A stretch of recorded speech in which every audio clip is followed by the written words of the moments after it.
their head-knocking hits. It was like amazing to watch all that happen, you know, and it was fast, man. It was fast. Suddenly we're phenomenal.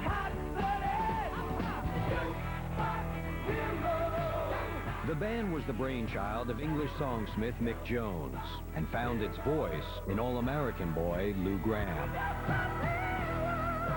Luke was really strong and hungry, great singer, and Mick had a great song sense to build this on. New morning, new day, won't you see things my way? A union of perfect strangers, Foreigner sold more than 50 million albums, but their solid gold winning streak proved impossible to sustain. The more success we got, it got more intense. We started having arguments, and Dennis went to punch Mick. He was just bubbling over with anger. As Foreigner's fame grew, so did the creative tension between their founder and their frontman. I didn't want to continue being the singer in Foreigner, to sing somebody else's songs. I felt, I guess, a bit jilted. I felt betrayed. Foreigner fell apart and reformed, only to face their greatest test when Lou Gramm became desperately ill. I kind of bluffed my way out of it, but inside, my heart was racing. I knew something was wrong. First I knew about it was that Lou's got a brain tumor. We were just devastated.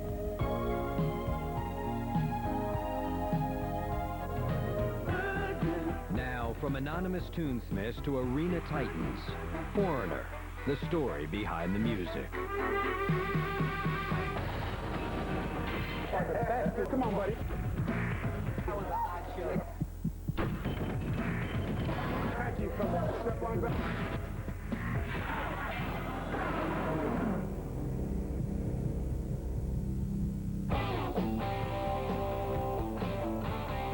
In many ways, they are the odd couple of rock and roll.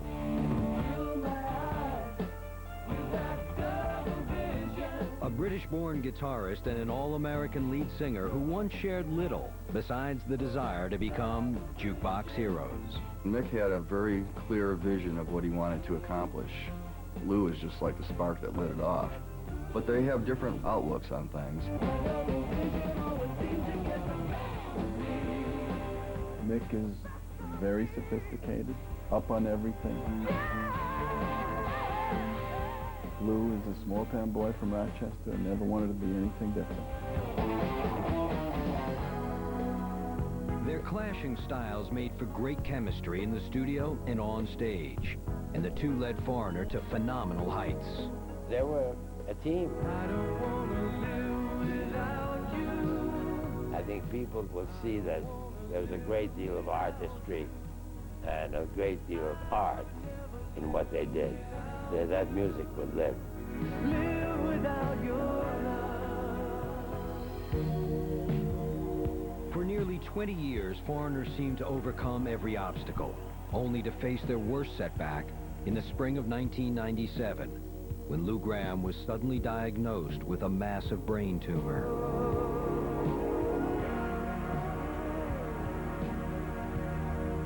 I was deep in prayer, let's put it that way. I caught it just in time. Feels like the world upon my shoulder. It was so out of the blue. It was like a brother, you know, something happening to my brother or something. It was very, very hard for us all because we had really no idea what was involved with a brain operation and the intensity of the recovery. Lou Gramm began an odyssey of pain and sacrifice that would last for years, as he wrestled with the weight gain brought on by his surgery and the knowledge that his life had changed forever. It's been a long, slow, tedious recovery, but for the most part, I'm doing pretty good. It takes courage not only at the time of the surgery, but also in the many years after that, in getting through the day, and Lou does this extremely well. Now, more than half a decade after his surgery, Lou Gramm and Foreigner are determined to start a new chapter. And in a way, beating the odds has always been what the band is about. Foreigner's foundations can be traced to Mick Jones. Born in December 1944, he spent most of his childhood in London, England, and was into music before he was out of middle school. When I was 10, I was given a plastic ukulele with 4 strings, and my father taught me a song called Ain't She Sweet? She sweet. And from that moment on, I just was playing this thing all day long. Just to walking down the street. Now I ask you very confidentially, ain't she sweet? By the time he was 17, Mick was a mainstay of London's music scene, performing with groups like the Hustlers and Nero and the Gladiators. Nero would wear a toga and a wreath on top of his head, and the Gladiators would all wear gladiator uniforms on stage. So that was my entry into the big time, you know. Mick spent the next decade honing his songwriting and his style, playing with French pop legend Johnny Hallyday, before joining a progressive rock group called Spooky Tooth.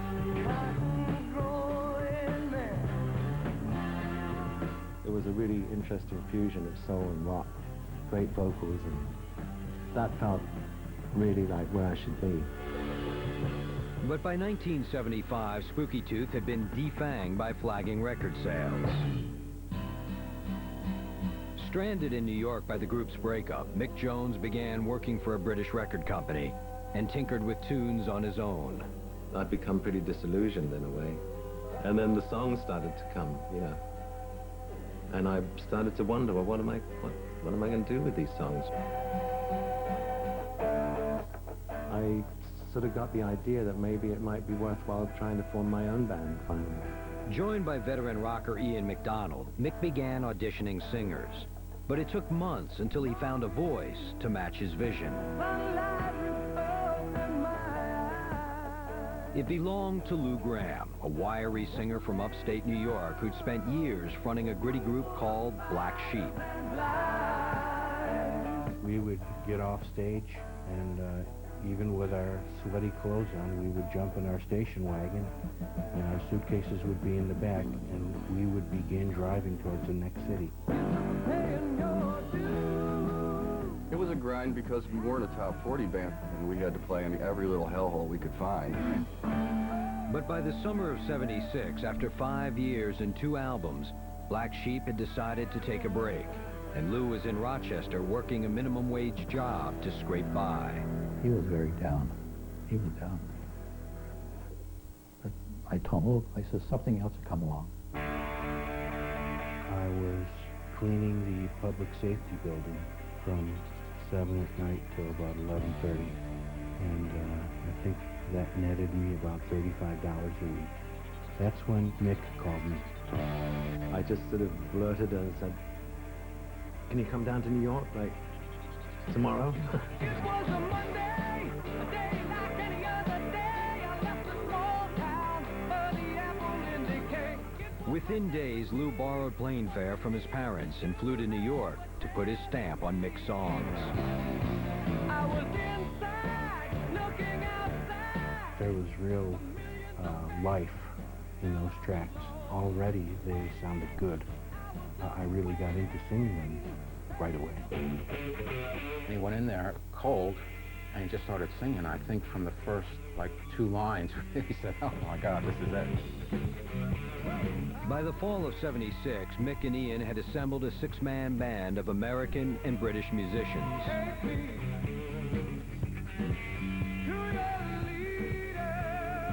They called themselves Trigger, only to be quickly shot down when they discovered another group already had the same name. So I think Mick came up with, the band is half British and half American, so there'll always be foreigners somewhere. But changing their name didn't make the group any more attractive to record labels. After months of rejections, Manager Bud Prager had to tap his personal savings to keep the group going. I had a little pension plan, and I hocked that to put it into this thing. And people would say, how could you do this? Top 40 was dominated by disco, and a lot of the record companies just said, you know, we have no way to market this, no way to sell this. We were rejected by everybody. Foreigner wasn't phased. Instead, they persevered, polishing a growing collection of pop gems. This was sort of this dream starting to come true, you know, and the songs really started to get to me. Lou's vocals. I had this sort of spiritual experience sometimes. Those were very good times. We would finish and it kind of gave us chills when we would play our little recorders back at what we had done, you know. We felt like we were on to something.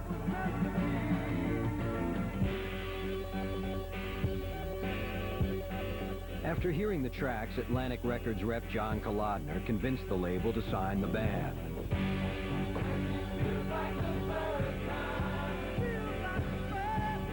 Their rough demos were refined into rock classics.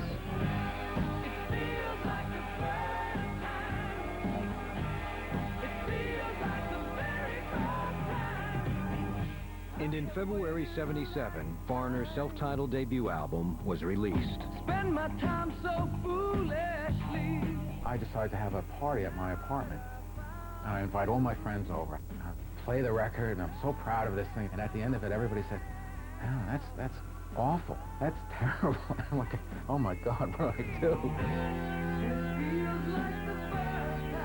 Al Greenwood's trepidation was unfounded because Foreigner's debut would be one of the most popular in history.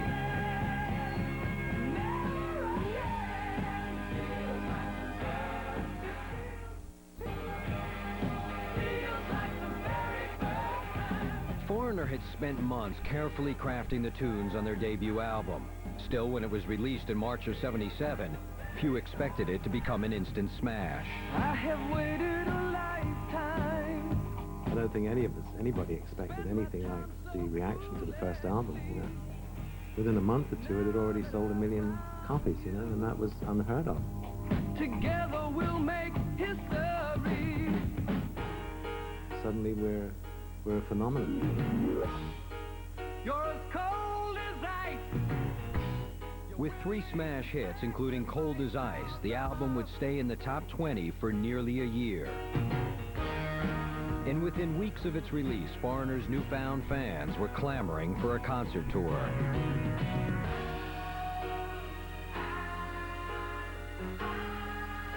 We went from the studio to having a record that's climbing the charts, and we have to go and support it and tour, which was difficult because we never played together as a group in front of an audience before.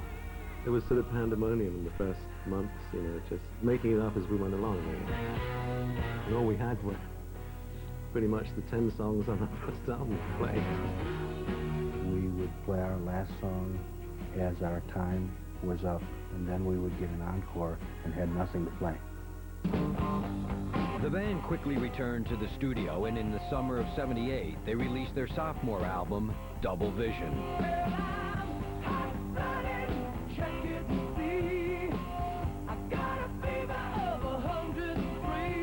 Headlined by an infectious hit called Hot Blooded, the record was packed with car radio classics, and it quickly went platinum. Both Hot Blooded and Double Vision sold 1 million copies as singles. And I think it's the only rock album ever to have 2 rock singles that sold 1 million copies. I don't think there's ever been another one. Within weeks, Double Vision went platinum, and it would eventually sell a staggering 8 million copies. In 18 short months, Foreigner had gone from anonymous studio band to arena headliners, playing to stadiums filled with fanatical fans. It was like amazing to watch all that happen, you know, and it was fast, man. It was fast, you know. It was very exciting. Crowd goes up and the cigarette market is going on and everything. It's a great feeling. The lights would come on and there would be this roar. And that moment was unlike anything else in life. I don't think there's anything you can equate it to in life as an experience. When I feel my eyes with that double vision. Coming across a lyric, telling a story, and having thousands of people, kind of hanging on every word. It's just an awesome feeling. But as Foreigner's rocket ride hit overdrive, Mick Jones became more and more determined to control the group's direction. I guess I felt responsible, and with the more success we got, it got more intense. I've always been a patient man, but my patience has reached its end. At first, it was a band. We were all saying different things about what was going on. But as time progressed, he pulled more of it back. And, all the strings, he held on to them tightly. The morning, the day, won't you see things my way? Mick Jones wanted things done his way, and most of the time, only his way, which was cool. I mean, it led to the success of Foreigner, but also caused a little tension. After growing quietly for months, that tension erupted in the fall of '78, when Mick criticized drummer Dennis Elliott after a concert in Kansas City. He's a dedicated rocker, a real head knocker. I told him that he'd been a bit sloppy that night. It got very loud, and Dennis went to punch Mick. I think he's gonna blacken your eyes. He was just bubbling over with anger. All of a sudden, Dennis, instead of punching Mick, punched the door. Unfortunately, there was a metal plate on the door, and I broke my hand up. And we ended up having to get another drummer to continue this tour so we could actually continue. I think that moment sort of defined Mick's wanting to take control of just about every aspect of what we were doing. The building pressure claimed its first victim in December '78, when Mick decided that founding member Ed Gagliardi had fallen out of tune with the rest of the band. It became obvious that that part of the rhythm section was not gelling quite properly, and I had to break it to Ed, and it was so emotional he fainted. It was that emotional, and it was that emotional for me too. It's still something that, I think about. I found out the hard way. I couldn't believe that, I was just let go. I was in the wrong place at the wrong time. How do you break up success? Ed was replaced by bassist Rick Wills, but tensions within Foreigner continued to grow. And the group's songwriting suffered as they worked on their third album in the winter of '78. We didn't have the focus and the energy, the right kind of energy that the previous two albums did. Halfway through the album, we moved from New York to Los Angeles to record, and things started to unravel in a way. Headed out to LA, and that was when the rock star thing started to set in a bit. Drugs appeared and disappeared, and things did start to splinter a little bit at that stage. Both Mick and Lou began abusing cocaine, and while Mick fretted over the group's direction, he also fell hard for the temptations of the road. Friday, 6 days, Saturday seemed late. I just lost sense of time, at one point. I had quite a few years like that, and I didn't realize how much it had affected everybody, Daylight. No matter what time was set, meant nothing to him. It never mattered whether we had our own plane, anything, didn't matter. You could sit on the runway waiting for an hour for him. If there was a dinner, you could wait an hour, 2 hours for him. No time. He just became awful. I know I got sort of distracted, and I think I was off on my little star trip a little bit. I'm sorry, guys. Put an end to this game before it's too late. When When the aptly titled Head Games came out in September '79, it was a disappointment to Foreigner and their fans, selling less than half what Double Vision had managed. It really didn't reach people the way we had hoped it would. We actually took a step back on that, and maybe there were some thoughts that maybe we should make some changes, you know, because the band was slipping. We try and find the answer, but it's nowhere inside. 3 albums into their career, Foreigner faced a defining crossroads. You know what I'm saying? Still we keep on playing head games. That's the world.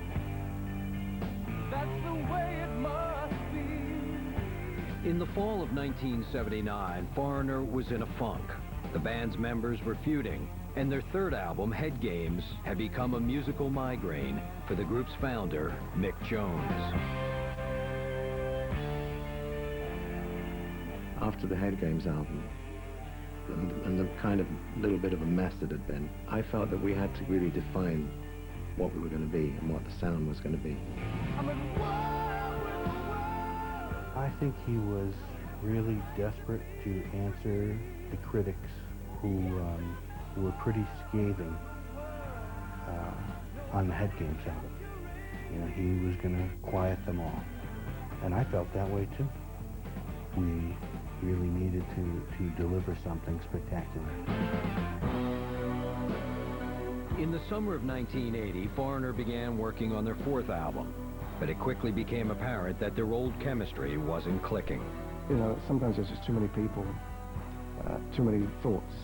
And after 2 weeks, we realized that we needed a change, or we were just going to spin our wheels.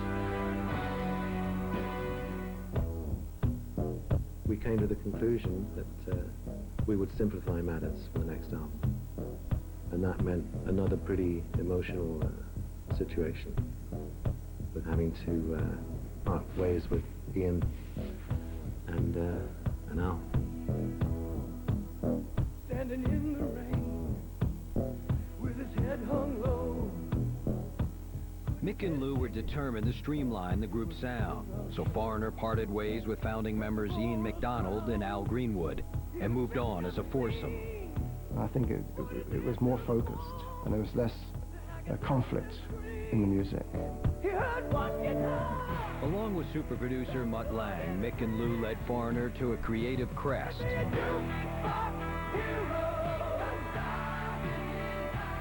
Stockpiling a stunning song list, including the arena anthem, Jukebox Hero. For as dynamic as that song is, literally from top to bottom, minus a few words, that song was written in about half an hour. Deep down, I felt that the direction I'd sort of forged with Lou had become the real strong direction that I felt the band should be taking. In July of 1981, the group finally released Foreigner 4, an album that one critic called a grand slam of flawless rockers. Its first single, Urgent, was a top 5 hit, and the album quickly became a summer sensation. The album was fantastic. It sold 8 million, so we went back to our relationship was intact, everything was terrific, and it was full steam ahead, and the album was the best Foreigner album. It was a feeling of relief. And above all, I think that album really defined my vision of the band, let's say. In the fall of '81, Foreigner embarked on a mammoth world tour. In that October, their song, Waiting for a Girl Like You, became another global smash. For Foreigner, it was a rare ballad, but for Mick Jones, who had ended one marriage and was beginning another, it heralded an era of introspection.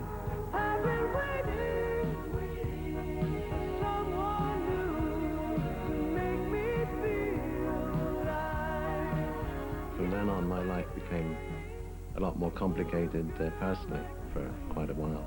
And I had distractions and was quite an emotional time for me.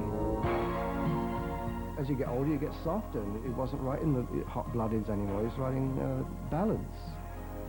Both Mick and Lou spent nearly 2 years focusing on their own lives and losing track of each other.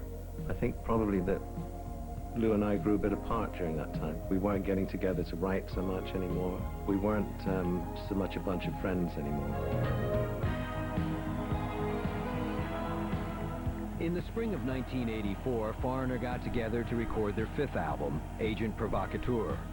But both Mick and Lou were abusing cocaine, and the drug turned their studio sessions into marathons of misery.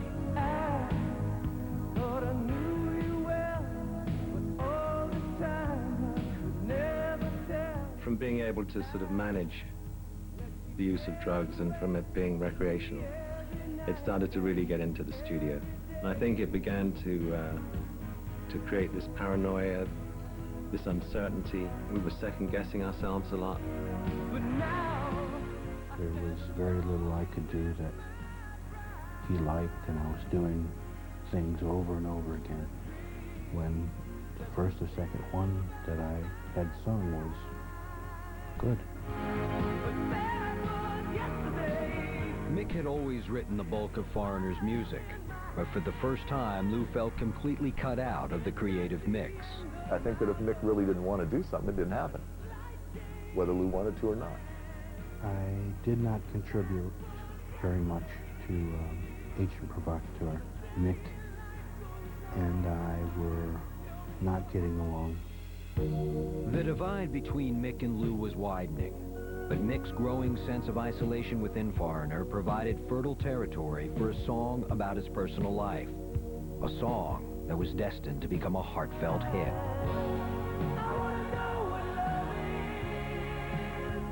I listened and I was so moved.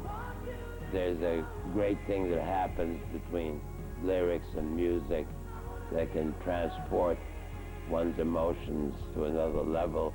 I mean, Mick writes a classic rock ballad, you know? That song had its finger on a certain thing that happens in people's relationships, and people heard that and could relate to it. Released in the winter of 1985, I Want to Know What Love Is became a worldwide smash and Foreigner's first #1 hit ever. But to many involved with the band, the success was a bittersweet blessing. The best song was A Kiss of Death. I Want to Know What Love Is, in the sense that it changed the image of the band from a rock band to soft. Great song. I just wish we'd never recorded it. You know, it killed us. People thinking they're coming to see some sort of soft rock group, and we was actually a hard rocking band.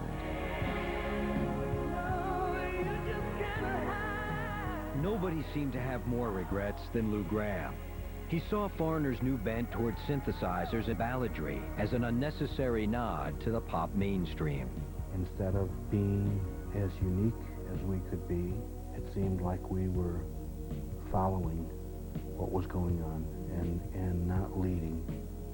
I could feel at that point he was unhappy with the fact that we seemed to have lost our rock edge. I think that was the thing that started the breakup between Lou and I.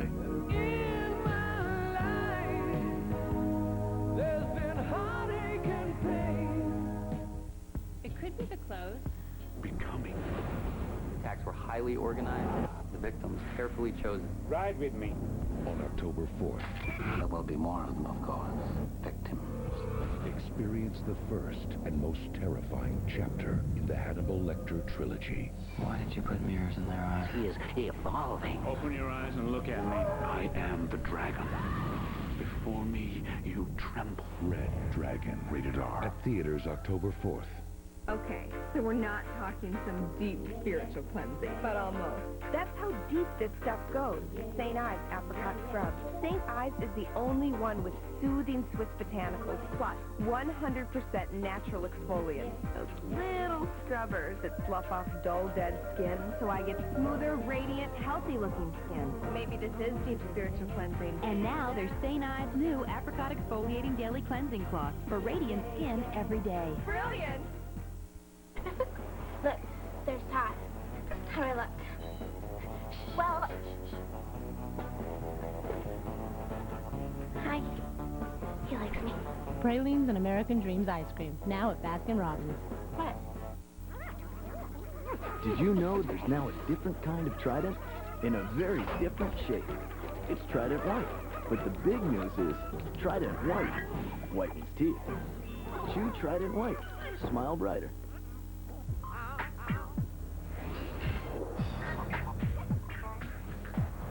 Introducing 3 grilled favorites on 1 sizzling skillet. Fajita chicken, shrimp, and barbecued ribs. Chili's new Fajita Trio.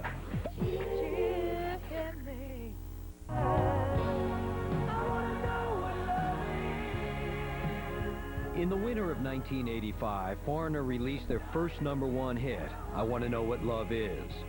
The song's mellow musings made a huge impression on the pop public, but it also widened a growing rift between founder Mick Jones and frontman Lou Gramm.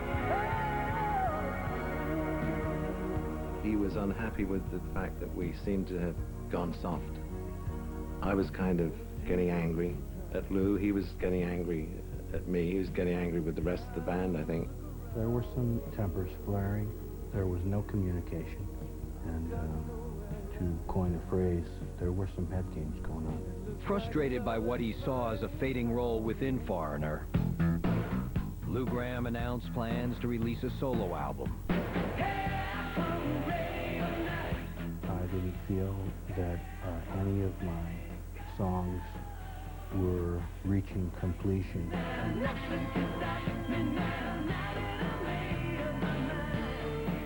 really needed to find out if I was a good songwriter or not. And the only way of doing that is to put out your own album. He called me up and said, well, I could help him work on some of the songs for a few days. And then we really never looked back from that point. In February 1987, Lou Gramm released Ready or Not. It quickly scored a top 10 hit with Midnight Blue, leaving Lou feeling relieved and Mick Jones rejected. The first single he came out with, which was a great song, you know, it's just very much like something we could have done, you know. And I thought, what's the point? I felt that I had helped to shape Lou into what he was, you know. And I felt that part of me was in his voice, you know. By the time Foreigner released Inside Information in December '87, Mick and Lou rarely saw each other. The album had a major hit with I Don't Want to Live Without You, but living without Lou was what Foreigner was facing.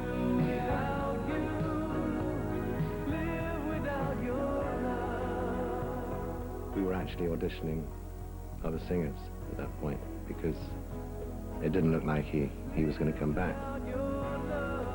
I didn't want to continue being the singer and the Foreigner to sing somebody else's songs. That was the long and short of it. In May of 1990, Lou Gramm bade farewell to Foreigner. Mick Jones then recruited vocalist Johnny Edwards to front the band. But few fans seemed willing to let Lou go. To see Mick Jones replace Lou Gramm as a singer, that's ridiculous. You know, Lou Gramm in that band was not replaceable. It was definitely a matter of pride for me at the time. I'd put everything into the band. And I felt, you know, I guess a bit jilted. I felt betrayed.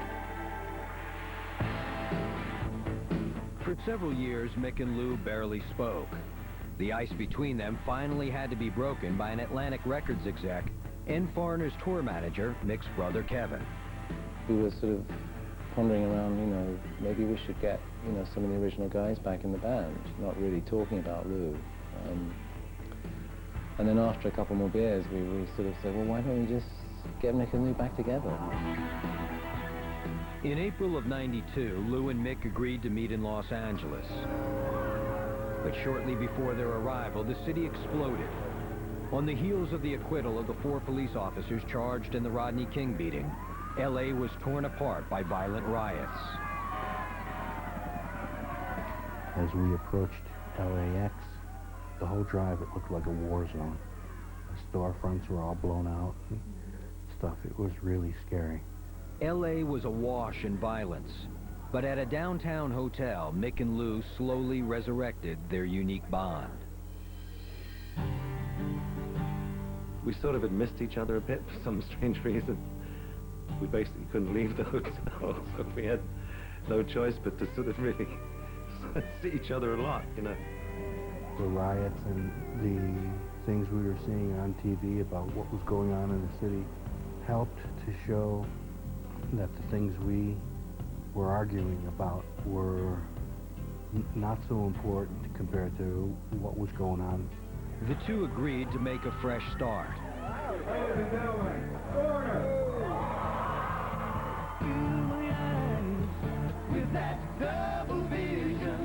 I felt that we were communicating better than we had for 6 or 7 years, you know.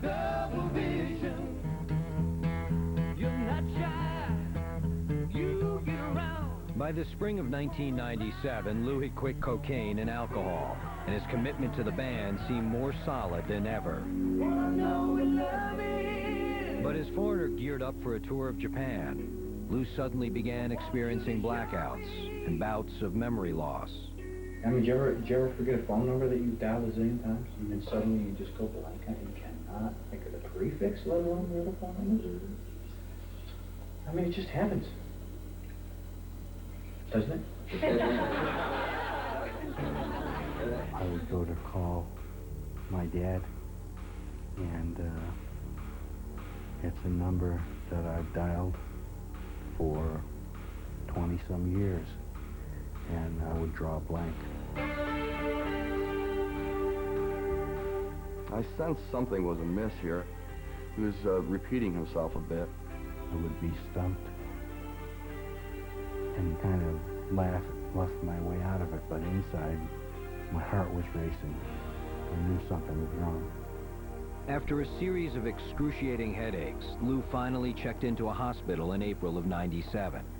And I went to a doctor here in Rochester and had an MRI.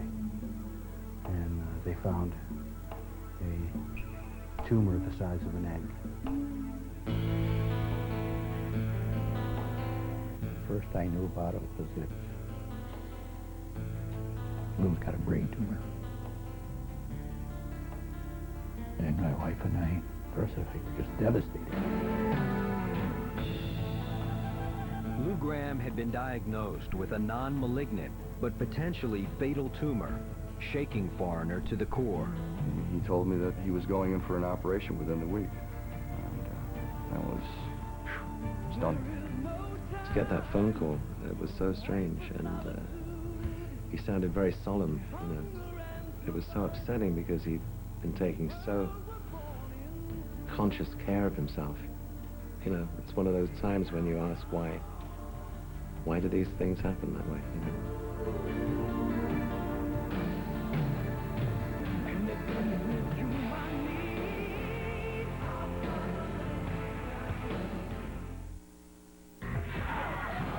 Want to learn more about Foreigner? Go to VH1.com for extensive info, including bios, news, albums, and more.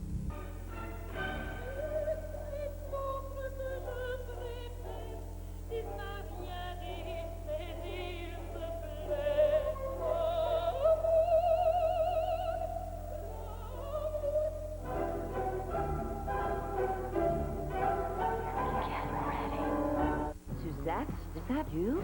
Who's that? My friend. Your friend? Yeah. Hannah and Ginger are finding out that before their mother had kids, Get out of that well! she had a life. We went to the occasional concert. Mom and a mosh pit. They're all perfect. Come on, everyone, let's go. It's getting late. Did she ever get sex? She was a blast. Ew. And they'd rather not know about it. What happened to your hair? She cut it. Do you like it? The Banger Sisters, rated R, starts Friday only in theaters. How's it going back there? He doesn't look too good.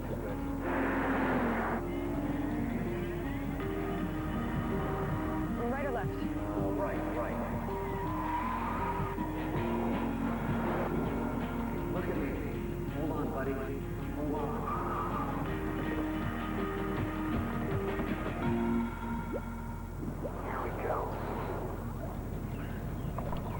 can't we just have a cat? Wednesday, UPN takes you on 2 very different trips. First, What are we waiting for? brace yourself for an all-new season of Enterprise. Then, reopen the door to the Twilight Zone. What you're about to see is impossible, but not here. Forrest Whitaker hosts Another Dimension for a New Generation. Run! Wednesdays are out of this world. It all premieres at 8, 7 Central. You know, we're great together. But I found something new and more exciting. And it satisfies me in a way I never thought possible. Introducing Herbal Essences Fruit Fusions with an exhilarating new fruit fragrance and an exotic blend of organic fruit extracts for hair that's naturally beautiful. Yes! Yes! Yes! No, no, no. New Fruit Fusions, a totally organic experience with a fragrant twist. Yes! Intelligence is not limited to humans. Make a collect call, Mr. Frisky. Witness him dialing down the center of 1-800-CALLATT. Even he knows it's free for you and cheap for them. Save on every call. Dial 1-800-CALL-ATT for collect calls.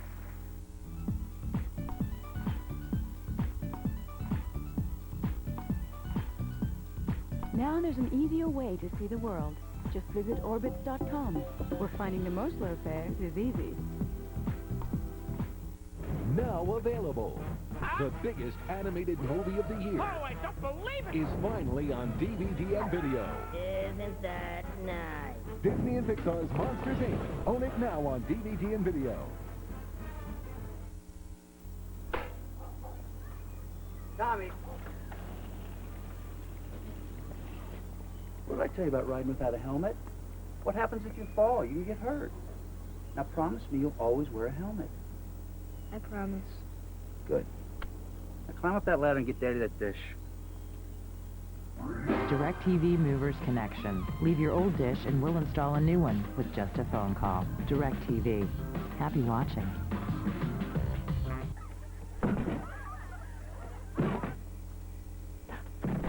What is this, the 20th time you've watched Animal House?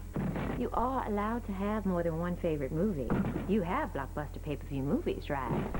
So use it. Now, where was I?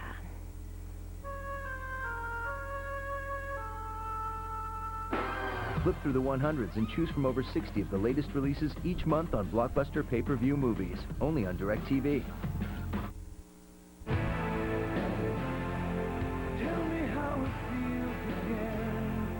Foreigner had found new life in the spring of 1997, only to suddenly face their greatest setback when frontman Lou Gramm was diagnosed with a massive brain tumor.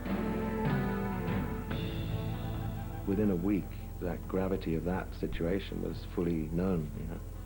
I think it took me a few weeks to just even come to terms with it. I was deep in prayer. Let's put it that way. Searching for salvation, Lou happened to see a TV profile on Dr. Peter Black, a Boston neurosurgeon specializing in the removal of this type of tumor.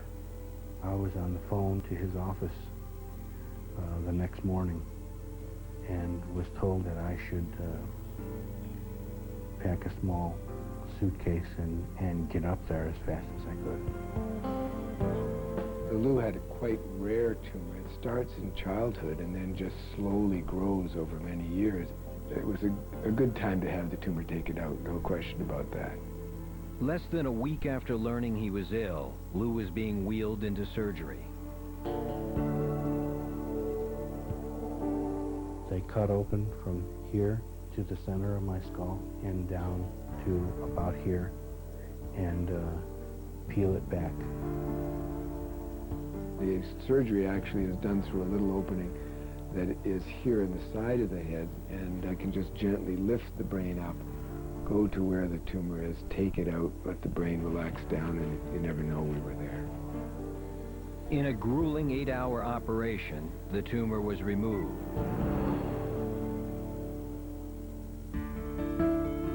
But Lou Gramm's struggle had only just begun. I think the first 3 or 4 months, I spent most of the day sleeping and eating. I put on a lot of weight.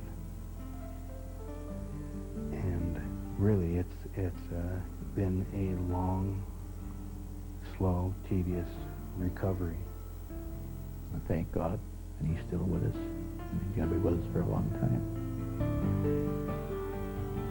As Lou fought to recover, his brush with death made him realize how much he cherishes life. I think it's just really made me more aware of people and that I love my family, I love my friends. I just think life is precious, and that I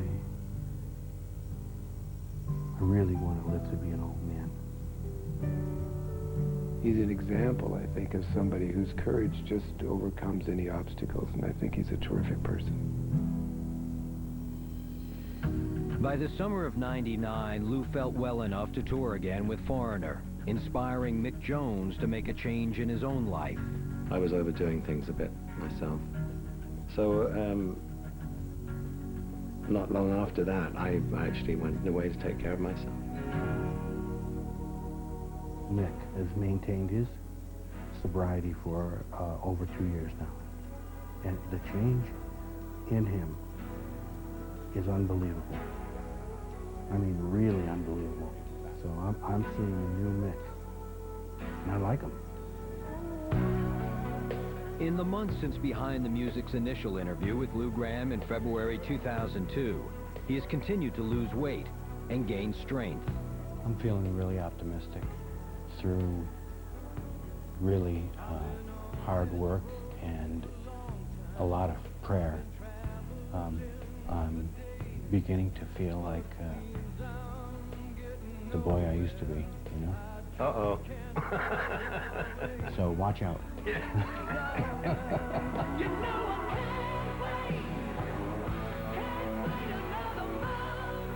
In the spring of 2002, Foreigner will celebrate their 25th anniversary with the release of a greatest hits album, and they are planning a summer tour.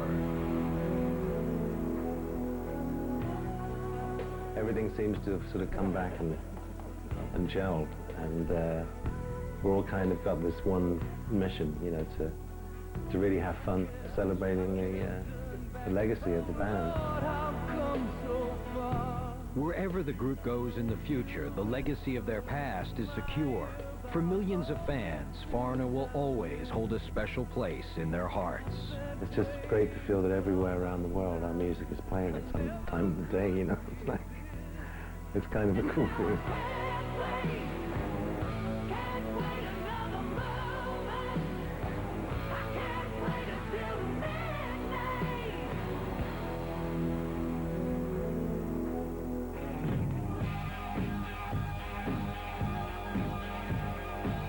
Friday at 10/9 Central. It's the premiere of the VH1 News special, Hooked on Club Drugs.